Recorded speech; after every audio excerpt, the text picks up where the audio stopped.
Okay. All right, we are going back to basics this month, Science of Mind basics. And as we talked about last week, since that was the first week in the month, we started with the basics. The first basic is, there's only one power, one presence. It is all there is. It's everywhere present. That's it, right? We call it God, we call it love, we call it energy, we call it source. All these names that we call it might be the most appropriate one is it.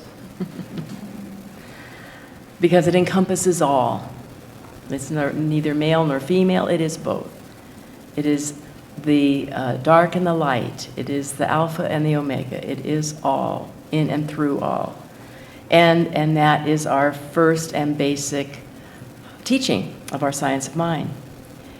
And since that is all there is, then we naturally come enfolded into that process that each and every one of us is this in expression. And what I wrote in the Thought for the Week, which we just read a minute ago, we have a 5-step method of prayer that we call treatment. And that's something that's kind of unique for religious science people. We go through a prayer process of first recognizing that there is this one power. It's called recognition.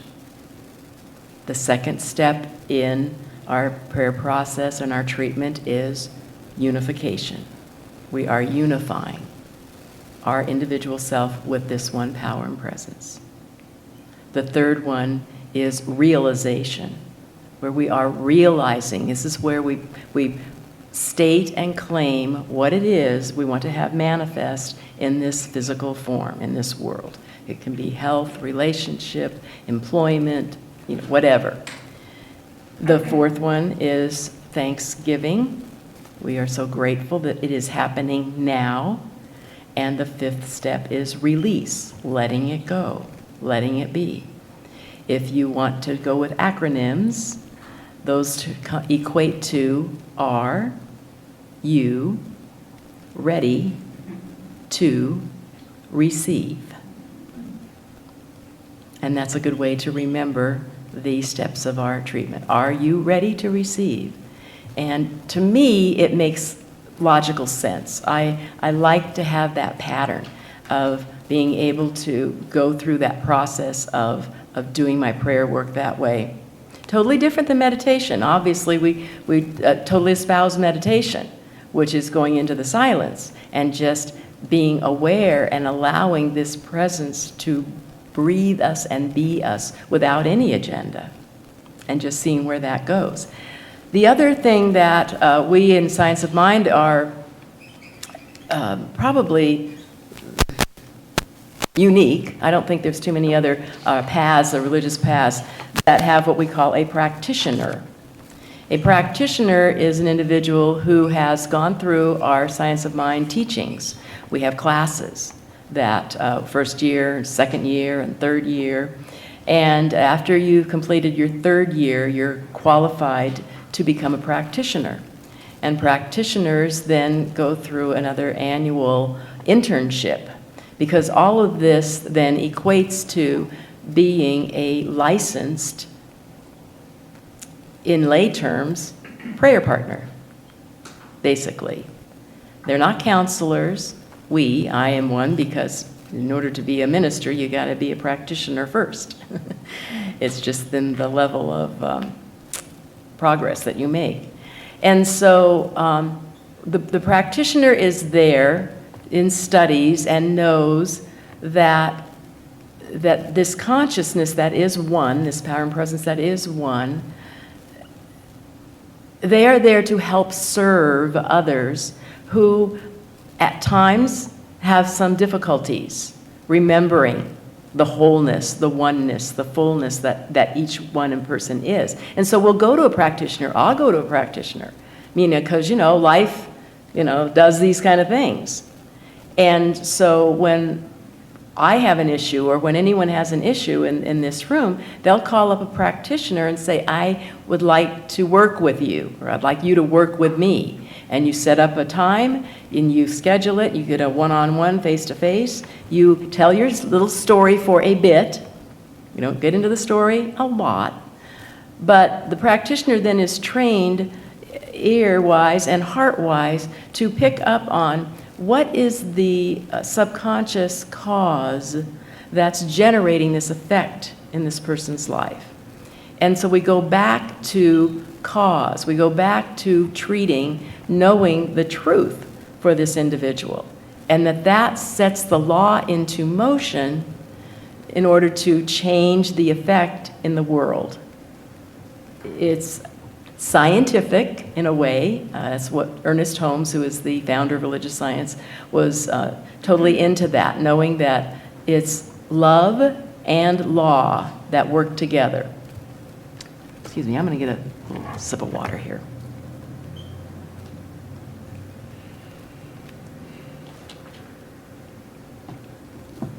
So it's interesting to think about the fact that this one power and presence is changeless. There is no change in it because it is full, it is complete. It cannot change. But in order to experience itself, it creates creations that do change, that change infinitely. You know, many of us think that, well, you know, I can do anything with my mind. I can create this and I can create that. No, you are not creating a darn thing. Creation has already happened. It is. What we are doing in this finite process that we are playing in, this game of life, this human existence, when we come down to this earth plane and we are shoved, our spiritual self is shoved into this physical body, and we are experiencing this three-dimensional plane, our five senses are the things that drive us. That's what we are living from primarily. Excuse me. And so it's a challenge for us to make sense of the fact that, well, wait a minute, I'm this spirit. I'm infinite. I'm unlimited. That song that we were going to sing this morning is, I am free. I am unlimited. No chains can bind me. Absolutely. When we are coming from that truth, from that knowing, from that awareness. Does it happen all the time? No. But this life force energy is always with us. That's the great thing, you see.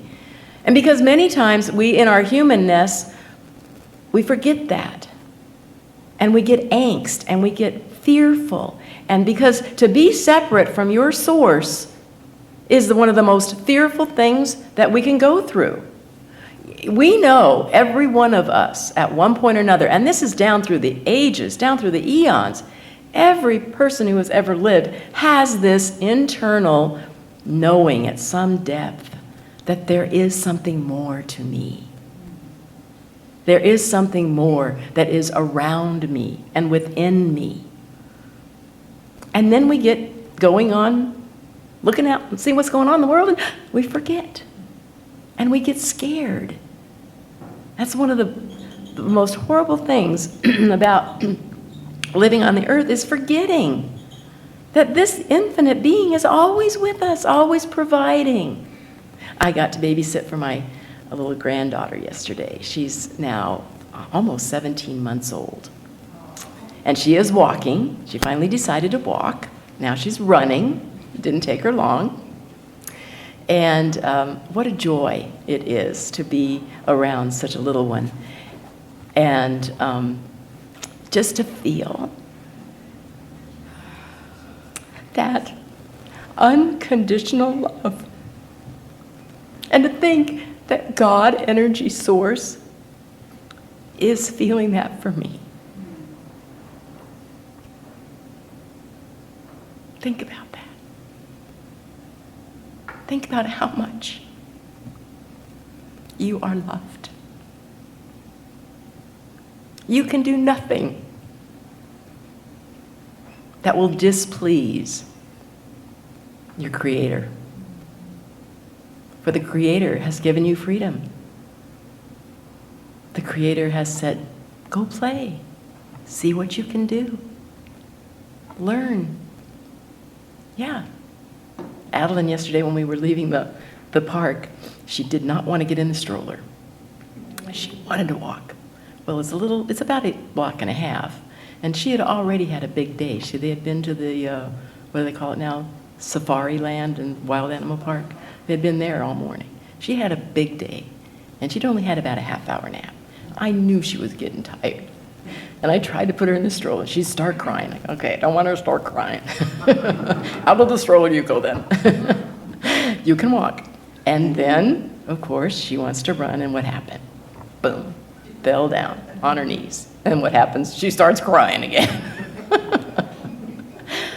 But at that point, she was supple enough and cooperative enough to realize she really would rather be in the stroller and take a ride. Do you equate that to some things that we, in our humanness and our mature beings, do as well? This energy, this love, lets us fall down and scrape our knees. Lets us do that. Because it knows that we have within us this infinite power to draw upon, to bring forth into our experience. That's what it's about. Now, Michael Beckwith, we are going to be doing some visioning, by the way, for our church next Sunday. After service today, we're going to be going deeper, and we're going to be listening to the steps that he has for the visioning. And Michael Beckwith, in his teachings, says that every step of spiritual growth and development and maturity is about letting go of something. Letting go. Every step of spiritual maturity is about letting go of something. It's not about getting, it's about letting.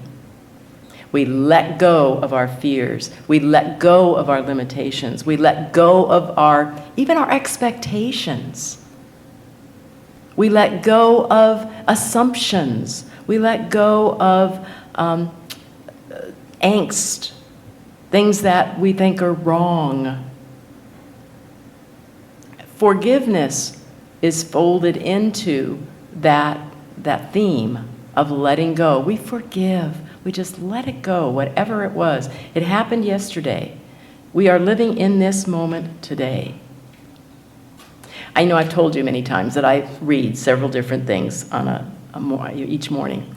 I rediscovered a book on my shelf that I want to share with you. I have been reading it, and oh my gosh. It's called Richer Living by Ernest Holmes and Raymond Charles Barker. It was published in the 70s. And this poor copy is literally falling apart. The page, it's come unbound, and so the pages are really just loose-leafed. But I wanted to share with you the essence, because, so many times I think in our Science of Mind teaching, we get kind of heady. We get, it's all mental work, and it's, this is what we do, and we can make it happen. We're not making anything happen. We can use the law. We're not using the law. The law is using us. And these readings are rich from that standpoint. So I wanted to share with you, like just the one this morning. The protecting power of the infinite sustains me. Now, why I wanted to coordinate this with the song that we were going to sing, that we did sing. You didn't have it in your program, but I sang it for you, the prayer of faith. God is my help in every need. God does my every hunger feed. God walks beside me. God walks beside me. Makes my way, shows my way through every moment of this day. I now am wise, I now am true, patient, kind, and loving too. All these I know, can think, and be through Christ the truth that is in me. God is my health, I can't be sick. God is my strength, unfailing quick. God is my all, I know no fear. For God and love and truth are here. That is the prayer of faith. It's knowing that this God, energy, essence is right here. My cheerleader, the greatest godmother, godfather I could ever have. So anyway, I want to read this to you. As a child turns to its parents for comfort, so every man is relying on God, whether or not he realizes it. This concept is so universal that it has been present in every age, with all people, and at all times. Jesus dared to place his hand serenely in the hand of the invisible. His works justified his words. His faith was manifest through his acts. Nothing has happened to reality, it's a capital R, since this glorified figure walked the highways of human experience. With equal confidence, you should believe in the protecting presence of the ever-available Spirit. Today, you are to hold your thoughts steadfast in the realization that God withholds nothing from you. Therefore, prepare yourself for a life of joy, love, happiness, and well-being. Say, I know that the law of God surrounds me with love and friendship. I let it radiate in my environment, bless everything I touch, make whole that which is weak, turn fear into faith, and accomplish the miracle of healing through love. I believe in myself because I believe in God. I accept life fully, completely, without reservation, holding to the conviction that good is the eternal reality, that God is the everlasting presence, that Christ within me is the eternal guide, that my life is complete today. That says a lot to me. It gives me comfort to know that this presence of the divine is leading me, is guiding me in every way possible. And what does that give us?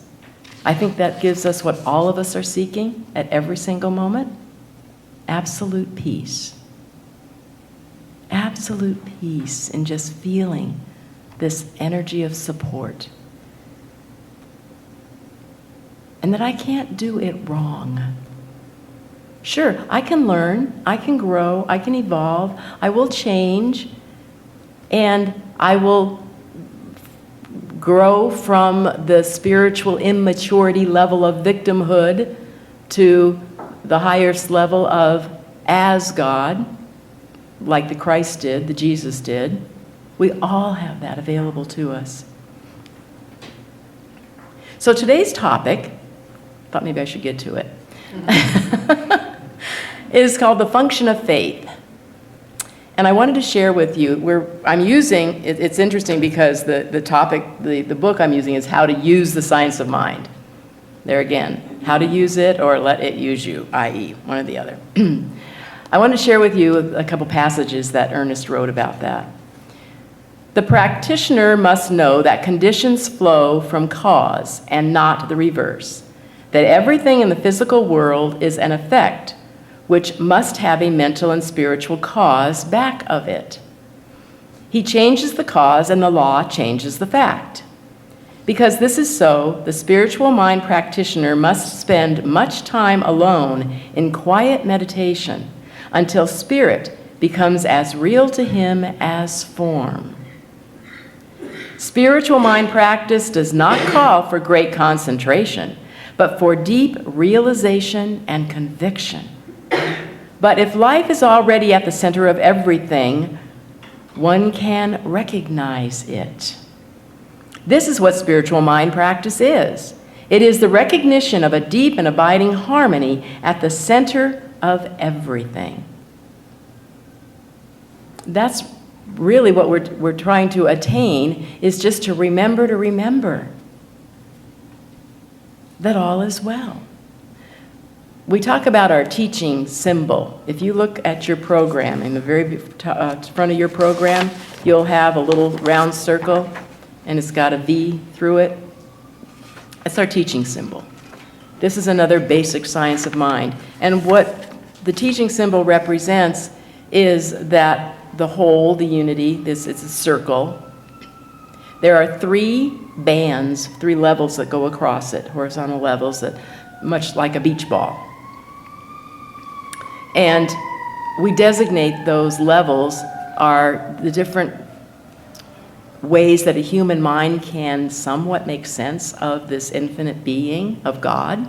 It's all God, but we kind of classify it a little bit, try to dissect it a bit to understand it. So the top section on that ball, on that circle, is a spirit, is cause, is the generating force. That middle section is what we call the subconscious, the soul, the subjective, the law.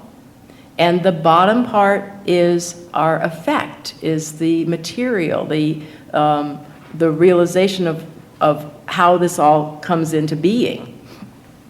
You'll see the V that goes down through there is how spirit, the idea, the mind, the generating force, comes down through the law and shows up as our experience. That's really what the teaching symbol is all about.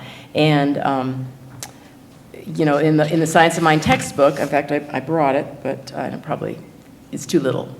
Sometimes when I do back to basics, I get my chart up here, and I draw circles, big circles, and we have a back and forth. Maybe I still have several weeks this month, don't I? Maybe I'll get my board up here next time, and we can have a little more interaction with it. But so that's what our teaching tool is about, is to help us recognize how this thing works, is that we get an idea, then it goes through our internal message, so to speak, our own law that we have with us as far as our subconscious, our beliefs, our expectations, and lo and behold, out it comes.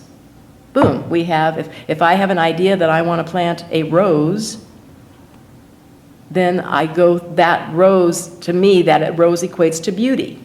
So you see, everything in life equates to a cause that it generates from. So rose, i.e. beauty. That's where I want to have beauty in my life. Therefore, I want to plant a rose. It's pretty basic, you know. So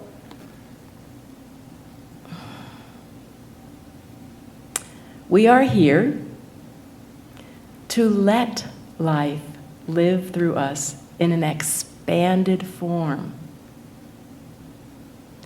When this teaching, when we have an idea and it comes down, and say what happens, I got a weed, I didn't get a rose. What happened here?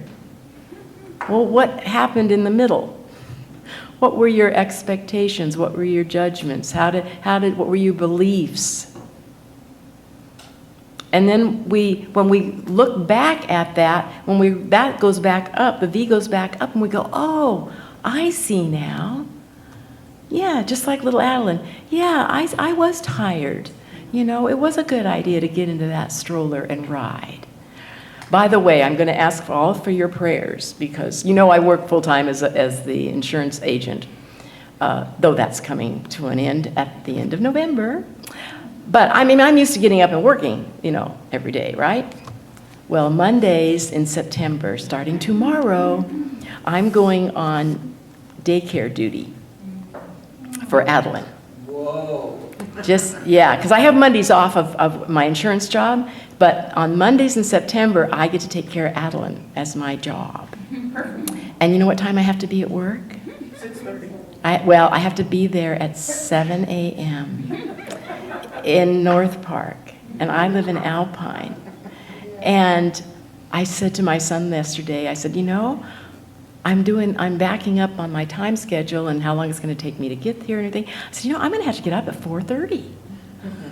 Oh, why would you have to do that, Mom? I said, well, you know, it takes me a half hour minimum to do my readings. I got, you know, how many of them now?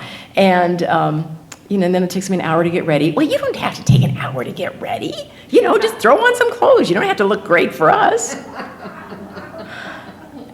And I thought, yeah, but I have choir practice on Monday night. I'm sorry, I have to be put together. So pray for me that I'll go to bed early enough tonight that I can get my 8 hours sleep and wake up refreshed and ready for daycare duty on tomorrow. Just take a sleeping bag to North Park and sleep with Madeline. Adeline. Adeline. Madeline. Sleep with her, okay. Yeah, well, she doesn't sleep. Maybe look up your jammies and have coffee together. So that's another thing, honestly, about this experience called life and this experience of faith, of putting our faith to the test, is that we know that we're not alone. And that I recognize that this God sense and this God self is in me. It's in every one of us. It's in all of us. And we can call upon each other to know the truth for us. Whether you're a practitioner or not, you know deep inside of you that I can hold the truth for this person. One of the readings that I do every morning, and I've shared it many times, and I wanted to close with it this morning, is from Ellen Katie's Opening Doors Within. I just wanted to get the sense of this. These are channeled writings that come of, she spent hours and hours a day in meditation. And these are channeled writings from Spirit, Source, God, whatever you want to call it. Let me work in and through you. Let my love and light flow freely in and through you out to the world. Realize that this is as it was in the beginning, when we walked and talked together, and that you have gone the full cycle and have once again returned and become one with me, the beloved. Do not dream about it. Do not long for it to be so. Simply know that it is so now, and that no longer is there any separation. No longer do you have to wander in the wilderness, lost and alone, not knowing which way to turn. Realize that your every step is guided and directed by me, and that as you become more and more aware of me, of my divine presence, you can never again lose your way. So give eternal thanks, and let your heart be so full of joy and gratitude that you express it at all times, and your every breath says, "Thank you, beloved." I thank all of you, my beloveds. Namaste.